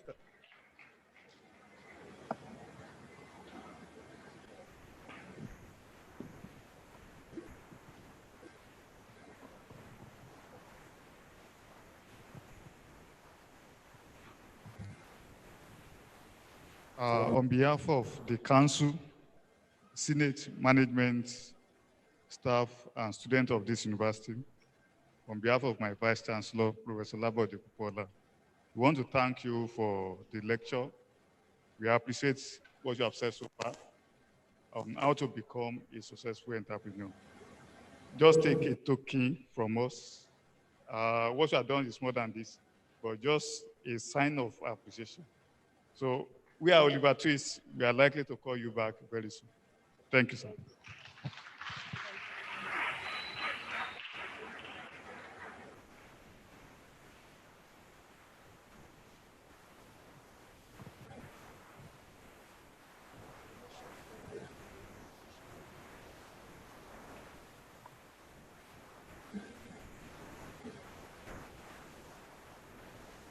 Please, before I give the vote of thanks, we will employ everyone to remain seated until our Vice Chancellor and the other principal officers leave the high table. Please, it's a sign of honor to honor our leaders. So please remain seated until our Vice Chancellor and our Provost leave.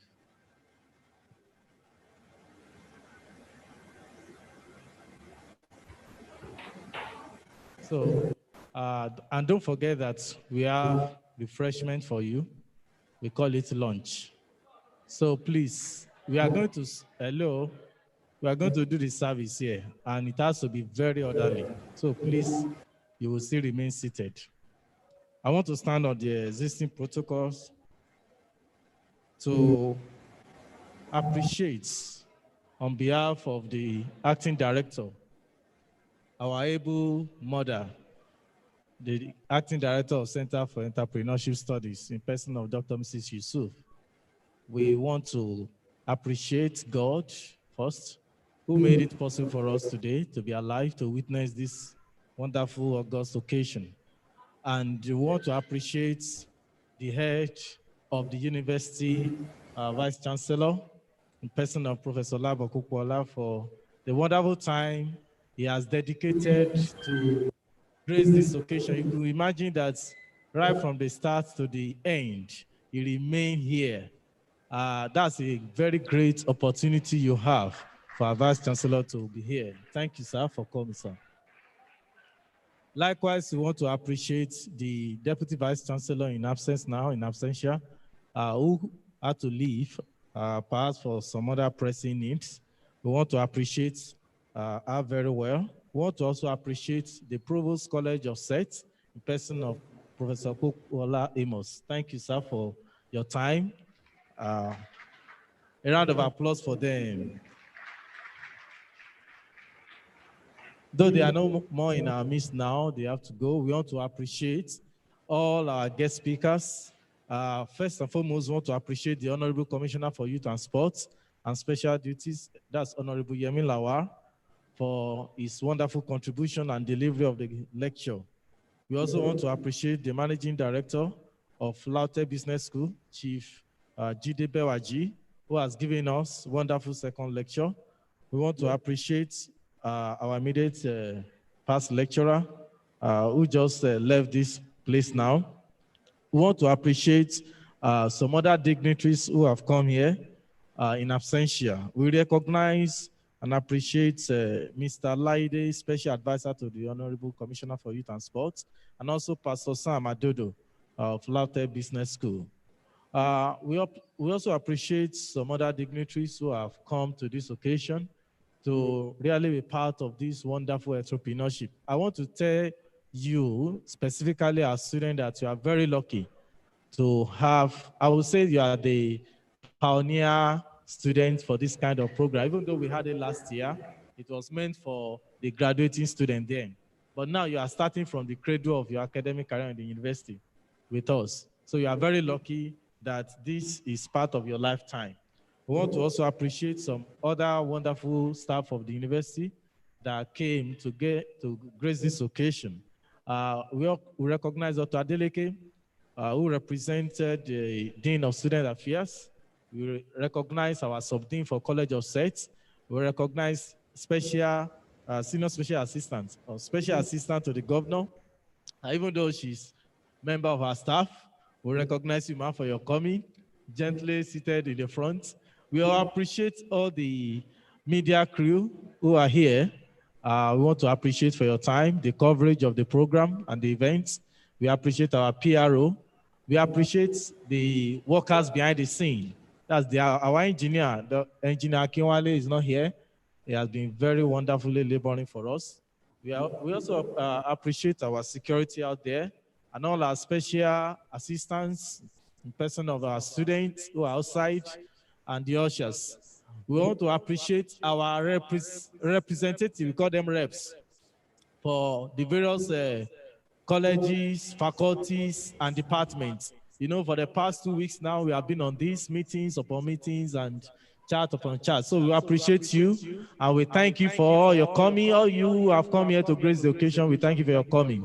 We thank our students. We thank every one of you for your orderliness and patience. We pray that by the time you are graduating from this university, you're part of the celebrants that will raise your high that you have been able to make use of the entrepreneurship you have gained, and the Lord of heaven will prosper your business and your vocations in Jesus' name. Thank you. God bless you. Let's all rise up while our anthem. Shall we rise for the anthem in reverse order?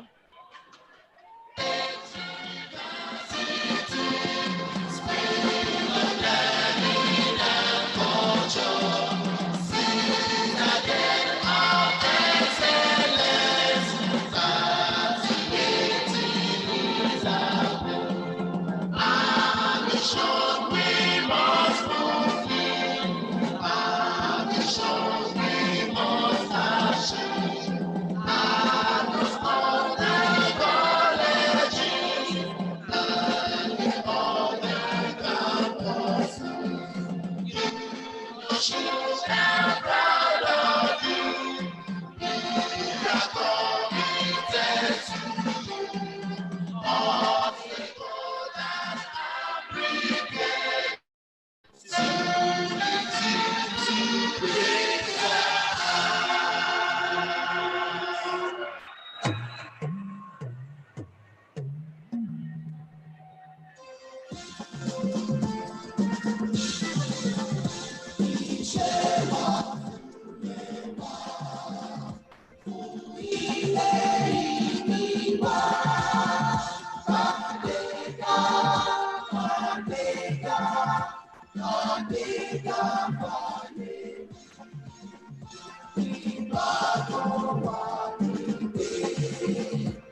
Thank you very much. Please let us have our seat.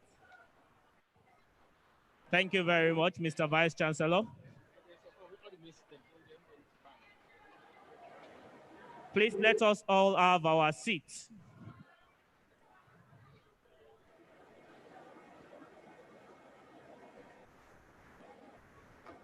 I've just been informed that item 7 is on its way. Okay, I should tell you that it's here.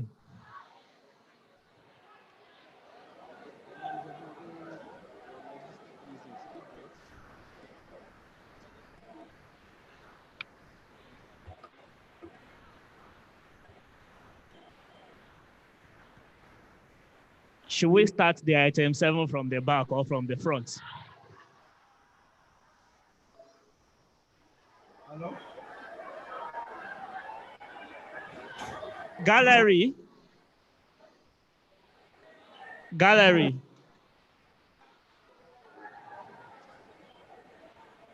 So we should start from the front or back?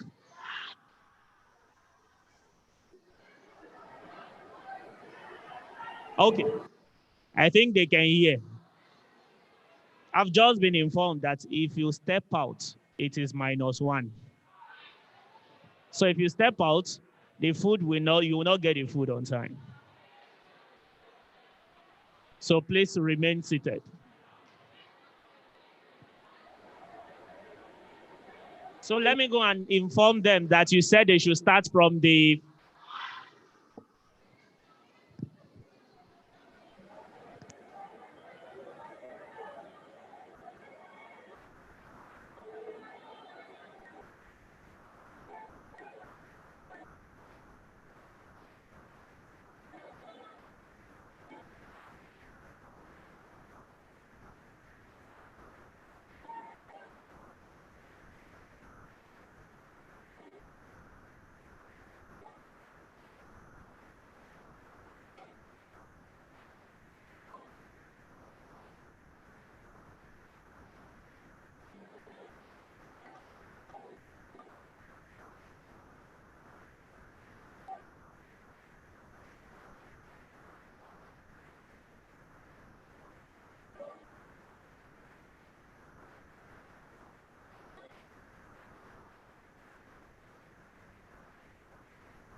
Please, if you go through the manual, you will understand that there are some salient things that are written there for your compliance. Now, today is just, please, the music stop, please. Hello? Please, the music should stop now. Please, the music should stop now.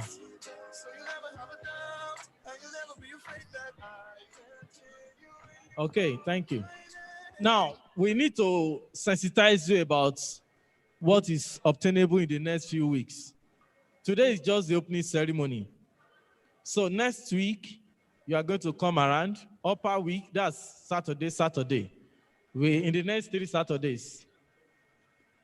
Next week, 13th and February 20, you are going to come around.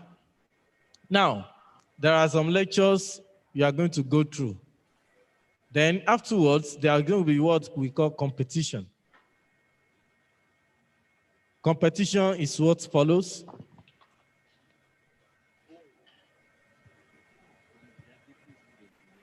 Okay.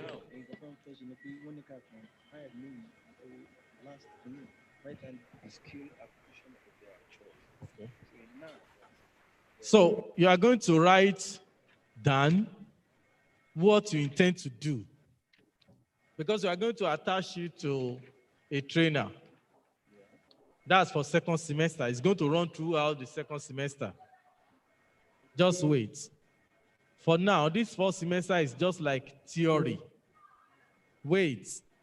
The next 2 Saturdays, we are going to be busy with you on training you theoretically, giving you orientation.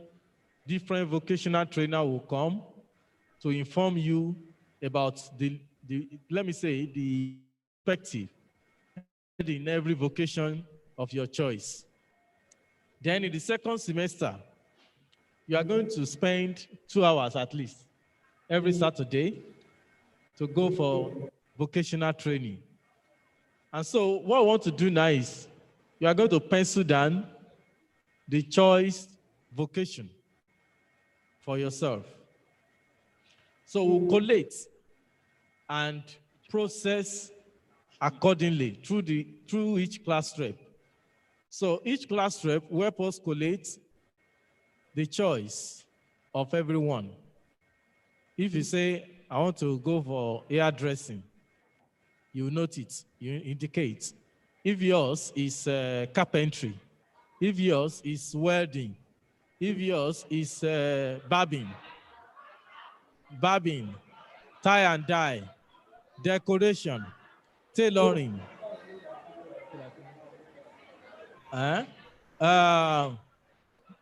brick making, those things. So you are going to indicate your choice.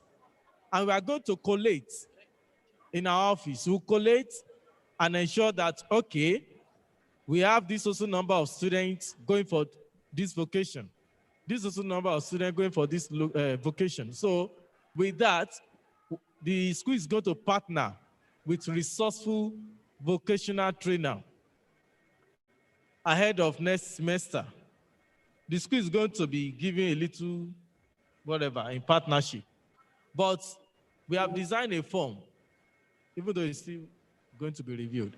We are going to have a form for you such that if you go for the training this Saturday,